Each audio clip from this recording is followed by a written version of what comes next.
Chemistry का periodic table तो तुमने पढ़ा ही होगा, लेकिन चलो आज फिजिक्स के पीरियोडिक टेबल के बारे में बात करते हैं। Welcome to day 14 of 100 days of quantum mechanics.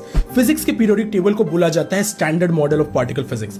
ये बेसिकली दो सेक्शन में बटा होता है, एक होते हैं फर्मियंस और दूसरे होते हैं बोसॉन्स। अब ये जो फर्मियंस होते हैं ये वो पार्टिकल्स है जिनसे हम सब बने हैं, लेकिन ये बोसॉन्स वो पार्टिकल होते हैं जिनकी मदद से ये फर्मियंस आपस में इंटरेक्ट कर पाते हैं। इसका एग्जांपल इलेक्ट्रॉन फर्मियन में आता है। अब मैं दो इलेक्ट्रॉन को लूंगा तो उनके बीच में फोर्स ऑफ रिपल्शन होगा। क्यों? क्योंकि दोनों सेम चार्ज है। लेकिन दोनों इलेक्ट्रॉन को कैसे पता कि उनको एक दूसरे के पास रिपेल करना है? उनको इसलिए पता है क्योंकि यहाँ पर फोटोन, जो कि एक बोसॉन क्लास ऑफ पार्टिकल में आता है, वो इन दोनों को बता रहा है कि यहाँ पर एक फोर्स लगेगा और इस फोर्स का नेचर रिपल्सिव होगा। ऐसे जितने भी टाइप के पार्टिकल है, जितने टाइप के फंडामेंटल फोर्स एग्जिस्ट करते हैं, वो इन्हीं सब स्टैंडर्ड मॉडल के बोसॉन पार्टिकल्स में आ सकते हैं, जिसमें स्ट्रॉन्ग न्यूक्लियर फोर्स है, वीक न्यूक्लियर फोर्स है, इसमें हिग्स बोसॉन है। लेकिन एक चीज मिसिंग है, वो है ग्रेविटी। ग्रेविटी एक बहुत ही बिजार सी चीज है जिसमें क्वांटम मैकेनिक्स में थोड़ी सी दिक्कतें आती है, लेकिन उसको सॉल्व करने का भी एक तरीका है।